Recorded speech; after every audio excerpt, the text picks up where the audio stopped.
thank you all for coming today. Our presenter is me. I am Rachel Berlinski, the Operations Manager of Oak Park River Forest Museum. And today I'm going to be talking about kind of a very broad question that we get very often. I am talking today about our museum's collection, the collection of artifacts and resources at the Historical Society. So our question specifically, again, comes to us in many forms very often. Even as recently as this weekend, somebody sort of phrased it in this general way, simply asking, do we take donations? Do we still take donations of artifacts for the museum? And how do we decide what to keep and what not to keep? So I'm going to talk sort of broadly and briefly about that today, to give you a sense not only of the kinds of things that you may not see in the museum very often, since we are not able to put everything on display all the time, to give you a better sense of what is here and to sort of answer this question in the best way possible to let you sort of get a sense if you have things that you've thought about, well, maybe this would be good to donate to the museum. What are those kinds of things? So I'm going to start with some examples of things that have come into the museum as recent as this week. Actually, throughout the week, basically Tuesday through Thursday, we've gotten these specific donations of different types of artifacts. And it's really a good sample of the types of areas where we specialize and the types of things that people think to give us. So the photos that you see here, starting from top left, we got a donation of a silver spoon that is commemorative of, there's an etching of Oak Park High School. Seems very obvious, very appropriate for the community. And then below that, we've got copies of family history that one of our members has put together of different sides of her family that are all related throughout time to Oak Park and River Forest. So her family's history actually gives a really rich sense of the community over time. And she's been putting together copies of photos and labeling them, sort of making a notebook of that. She gave us copies. So that's been great. We got a donation of a cast iron magazine rack that one of our members' fathers went to one of the local elementary schools. I have to clarify which one, but they made this in shop class in one of the local schools.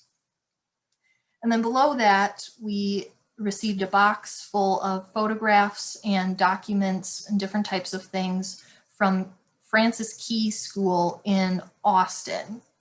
And I can talk a little bit more later about, you should be saying, why are you collecting something from Austin, your Oak Park River Forest Museum? So I'll get into that in a little bit.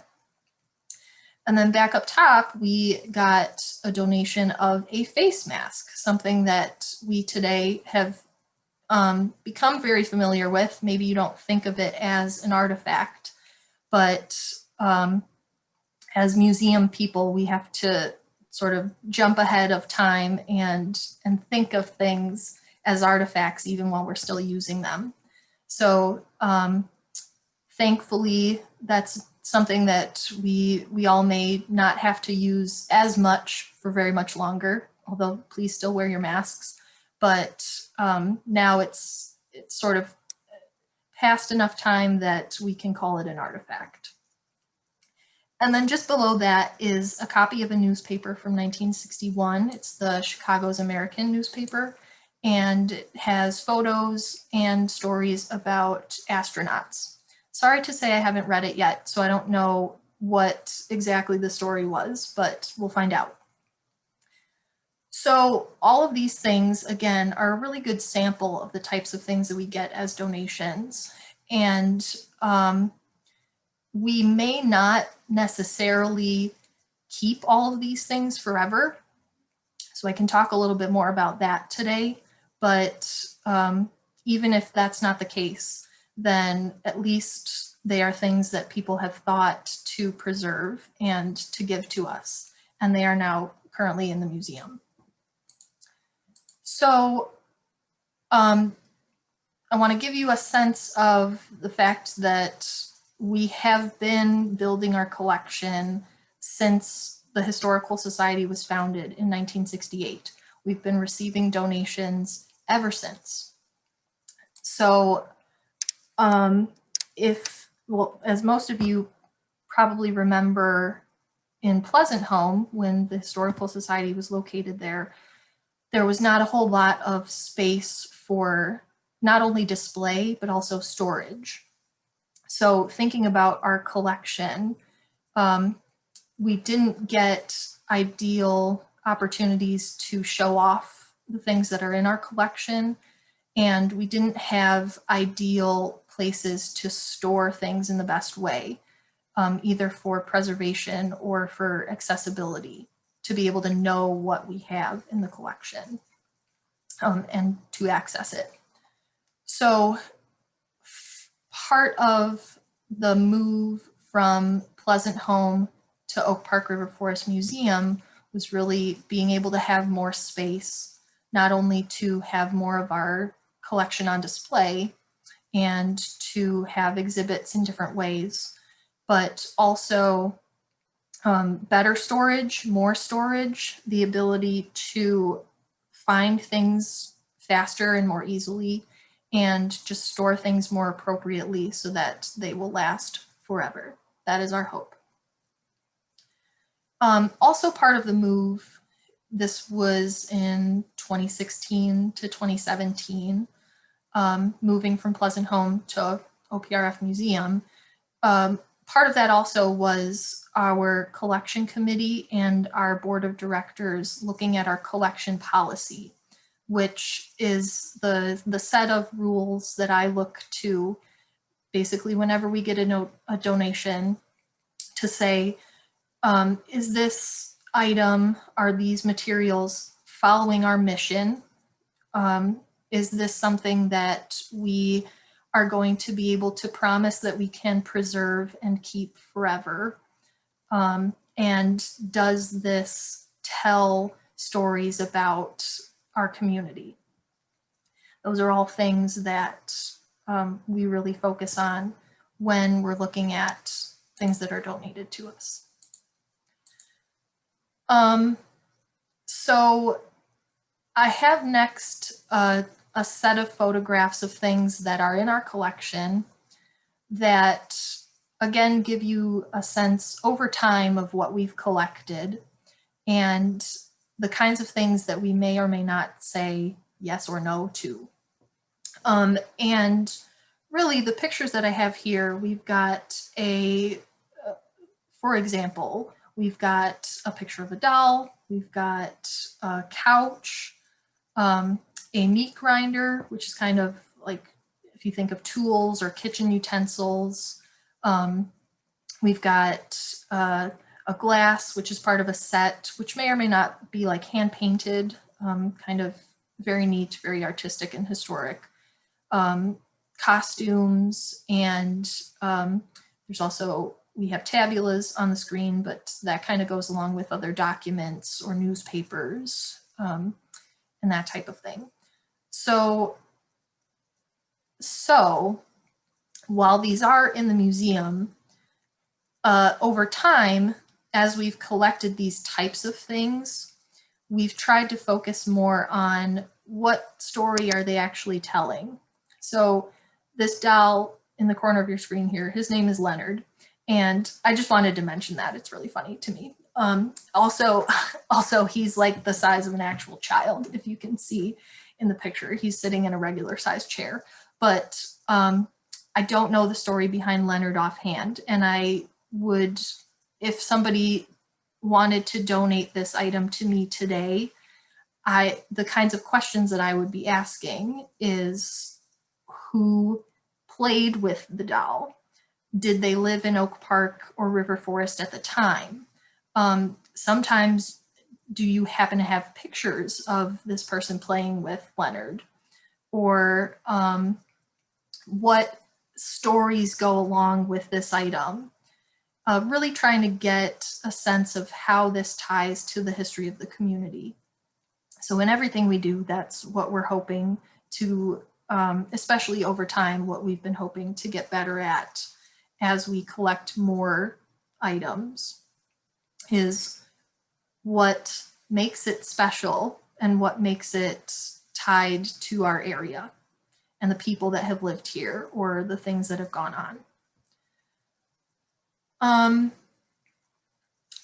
Before I get off this slide too, I just want to mention one of the biggest things is I get asked about furniture every once in a while.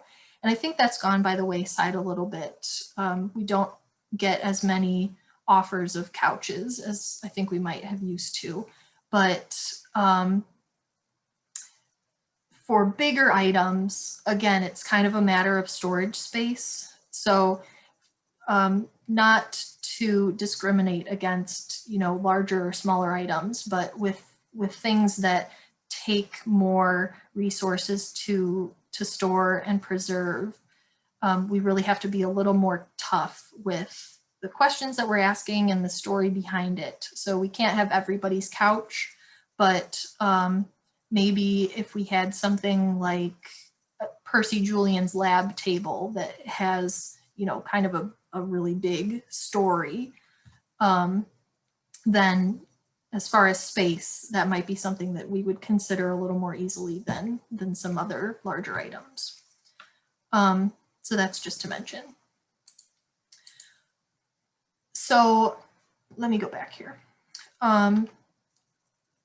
So with things that are already in our collection, as we've tried to narrow down why things are here, we've been able to find some items that were collected over time that this may not be the best home for them, or we may not be able to keep them any longer for various reasons. So sometimes that includes having to do what's called desessioning, which is taking things out of our permanent collection. And again, that could either be because there's a better home for it somewhere, or that could be because over time and by nature, it's just deteriorated so much that we're not able to use it anymore or put it on display. Or it might be something that for various reasons is like ruining other things in the collection. An example of that would be the book on top. The book was not in great condition, as you can see. And it was also a copy of something that is readily available at the Newberry Library, and it's in like perfect condition, or I think also the Chicago History Museum in perfect condition. And for us, if anybody knows anything about red rot, that's the type of leather deterioration where you can touch it and your entire hand is red. So that is not good if it ends up getting other things in our collection covered in red dust. So that's an example of why we would deaccession something or take it out of the collection. Now, our biggest, what we try never to do is throw things away.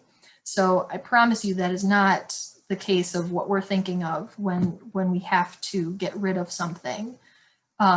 More often, it's the case like the photos that you see on your left, where we happen to find a better home for it. So we recently got in contact with the curator at the DuPage County Museum because they had things in their collection that told more of an Oak Park and River Forest story. So the curator contacted us and said, we deaccessioned some things that we want to give to you. And I said, vice versa. So we have pictures of a building in Elmhurst, and we have boxes of microfilm plans for buildings in these various suburbs in DuPage County. So often that's the case. If we have, for this stuff, we got a donation of things that were all related to a local architect, but some of the things that he worked on were not specifically local. So we were able to share some of that information with, in this case, DuPage County.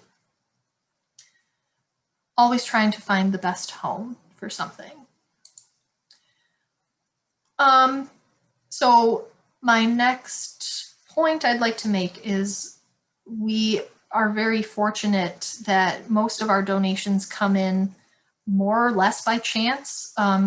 Not really by chance, but by people thinking of us as they're going through their storage, cleaning out their attic, or when businesses go out of business, and organizations, either sometimes they've disbanded or sometimes they just give us their records as they're going along, and we are the repository for their records. People think of us, and we are very fortunate for that. But over time, we also want to get better at reaching out to organizations to say, we have this sort of information about you, and we would love to add more to our collection to be able to put on display, to be able to use for research when people are interested, and that sort of thing. So yeah, over time, getting better at reaching out to the community and just becoming more on top of mind for many. And this includes, well, I mentioned realtors as well, because I work with quite a few realtors as we're doing research. If somebody's listing a house for sale, very often too, those people, since they know about us, since they know of the kinds of things that we have, they will say, I'm listing a house that has a set of blueprints that the owners don't want. We'd like to give it to you. So that sort of thing. And also just viewers like you, as you are cleaning out stuff, knowing the sorts of things that we already have and the sorts of things that we want to continue to collect, or maybe we don't have something that we need to do better at collecting. I'm thinking about diverse stories of the community. That is something to focus on in the future, is reaching out, making sure that as you're going through your attic, you are thinking of these types of, you're thinking of us, and you're thinking of us as a way to preserve the community's history, and this piece that you have tells that story. So that's about it. My final point is that we sometimes get donations dropped off at our door, sometimes even without a name, an anonymous donation of things, but we always appreciate having you contact us before, at least to let us know what you're bringing, or to talk to us more about what you have, what you might be willing to donate, or just asking more about, or just letting us know that you're coming. Because a conversation is always a good thing for us to be able to get a sense of what we're adding to the collection, or maybe if there's a better home for it, I can talk to you about that as well. But it's always exciting to talk to people as they are finding things, or as they've been thinking about stuff that they are willing to donate. So you can contact us anytime at my email on the screen, or our phone number at the museum. Also, our website has a page that has our collection policy that has some very specific details if you're interested, or there's a page that just gives you a general sense of the broad types of things that we collect.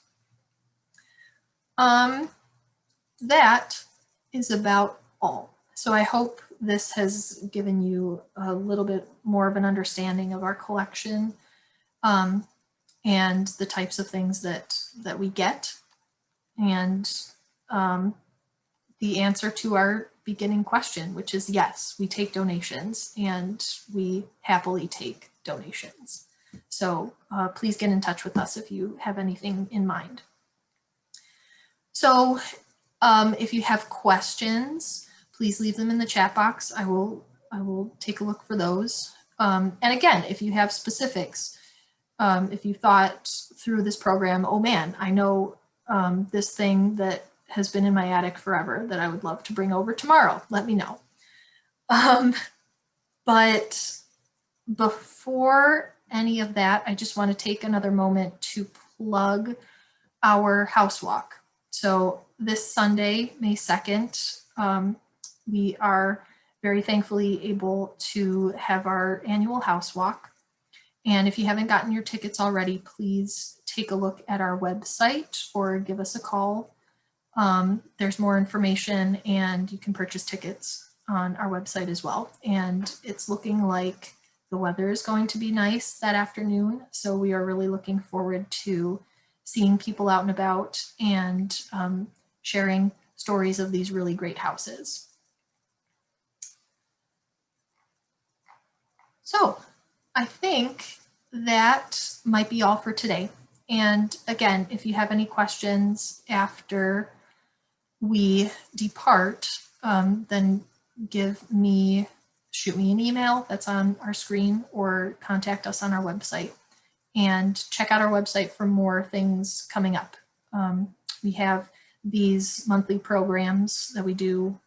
Third Thursday is Inside OPRF Museum, and the last Friday is Ask the Historians.